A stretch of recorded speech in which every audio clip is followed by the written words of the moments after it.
রামায়ণ হলো হিন্দু ধর্মের বিভিন্ন পৌরাণিক গ্রন্থগুলির মধ্যে অন্যতম। তবুও রামায়ণের সত্যতা নিয়ে মানুষের মনে দোটানার শেষ নেই। রামায়ণের ঘটনা কি সত্য? রামচন্দ্র, সীতা, লক্ষ্মণ, হনুমান, রাবণ এনারা কি সত্যিই ছিলেন, নাকি এটা নিছকই একটা কাহিনী? কিন্তু আজ আমি আপনাদের এমন কিছু প্রমাণ দেখাবো, তা দেখলে আপনিও বিশ্বাস করতে বাধ্য হবেন যে রামায়ণ কোনো গল্প কথা নয়, এটি একটি সত্য ঘটনা, যা প্রমাণ করে দিল বিজ্ঞান। আসুন এই সমস্ত প্রশ্নের যথাযথ উত্তর প্রমাণ সহকারে জানতে আজকের এই ভিডিওটি শেষ পর্যন্ত মনোযোগ দিয়ে দেখুন। নমস্কার, আপনারা দেখছেন আপনাদের প্রিয় চ্যানেল ডিভাইন ডায়েরি, আর আমি সাথে রয়েছি আপনাদেরই প্রিয় বন্ধু পূরবী চট্টরাজ।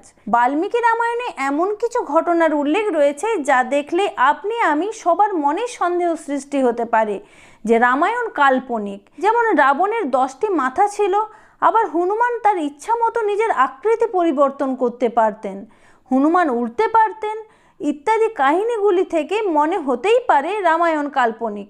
কিন্তু বিজ্ঞানীরা এমন কিছু প্রমাণ দেখালেন যা শুনলে আপনি চমকে উঠবেন। যেমন নাম্বার 1, রামায়ণের সব থেকে বড় প্রমাণ হলো রামসেতু।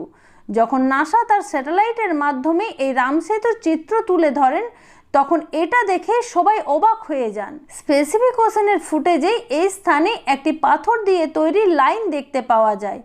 পরে বিজ্ঞানীরা এই নিয়ে গবেষণা করে দেখেন সত্যিই এটি একটি ভাসমান পাথরের লাইন, যেটি ভারতের ধানুষকোটি থেকে শ্রীলঙ্কার মান্নার দ্বীপ পর্যন্ত বিস্তৃত, যেটি প্রায় লম্বায় 30 কিলোমিটার। নাসা এই লাইনটি যেখানে খুঁজে পায় সেটি রামায়ণে উল্লেখিত জায়গার সঙ্গে মিলে যায়। আমেরিকার এক রিসার্চ টিম দাবি করেন এটি একটি মানুষের তৈরি ব্রিজ, যেটি তামিলনাড়ু থেকে শ্রীলঙ্কা পর্যন্ত বিস্তৃত। মনে করা হয় 15 শতাব্দী পর্যন্ত এই সেতু দিয়ে পায়ে হেঁটে মানুষ যাতায়াত করতে পারত, কিন্তু যত দিন গেছে ততই এই ব্রিজ সংকীর্ণ হয়ে পড়েছে, আর এটি রামায়ণের সব থেকে বড় প্রমাণ। নাম্বার 2, রাবণের মহল। রামায়ণে উল্লেখ আছে রাবণ সোনার লঙ্কায় বাস করতেন, যা হনুমানজি আগুনে পুড়িয়ে ছারখার করে দিয়েছিলেন।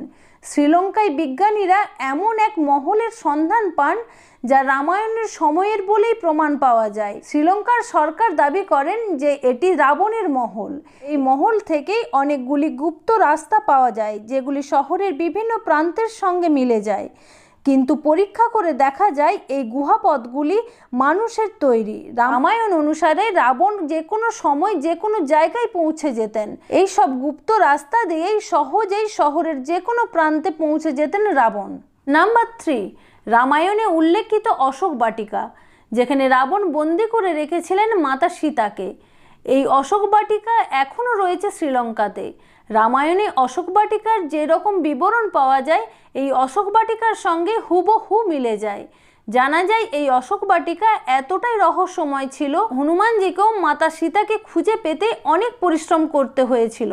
এই স্থান ছিল রাবণের অত্যন্ত প্রিয়। এখানে অনেক অশোক গাছ থাকায় এটিকে অশোক বাটিকা বলা হয়, এমনই উল্লেখ রয়েছে রামায়ণে। নাম্বার 4, রাবণের সোনার লঙ্কা যে পুড়ে ছাই হয়ে গিয়েছিল তার প্রমাণ আজও রয়েছে শ্রীলঙ্কাতে। এই সোনার লঙ্কাপুরী যেখানে ছিল সেখানকার মাটি আজও কালো, কিন্তু তার আশেপাশের মাটির রং সাধারণ মাটির মতো। এই মাটি পরীক্ষা করে প্রমাণ করে দিয়েছেন এটি রামায়ণের সময়ের পোড়া মাটি। এইসব তথ্যগুলি প্রমাণিত। নাম্বার 5, রামায়ণে উল্লেখিত দ্রোণগিরি পর্বত। যখন মেঘনাদ শক্তিশালী নিক্ষেপ করে লক্ষ্মণের উপর, তখন হনুমানজি সঞ্জীবনী বুটি আনার জন্য দ্রোণগিরি পর্বতের একটা অংশকেই তুলে নিয়ে আসে। মান্যতা অনুসারে এই পাহাড় আজও সেখানেই রয়েছে, এবং যেখান থেকে এই পর্বত ভাঙা হয় তার চিহ্ন আজও বর্তমান। কিছু মানুষ মনে করেন হনুমানজি এই পর্বতের অংশকে টুকরো করে শ্রীলঙ্কায় ফেলে দেওয়ার কারণে শ্রীলঙ্কায় আজও এত ঔষধি জড়িবুটি পাওয়া যায়। আজকের এই সব তথ্য থেকে পরিষ্কার প্রমাণ হয়ে যায় রামায়ণ কোনো গল্প কথা নয়, এটা ত্রেতা যুগে ঘটা সত্য ঘটনা। আজকের এই তথ্য আপনাদের কেমন লাগলো কমেন্ট বক্সে লিখে জানাতে ভুলবেন না। কাহিনীটি ভালো লাগলে একটি লাইক করবেন, চ্যানেলে নতুন হলে এবং এইরকম আরও জানা অজানা কাহিনী জানতে হলে চ্যানেলটিকে অবশ্যই সাবস্ক্রাইব করুন বন্ধুরা।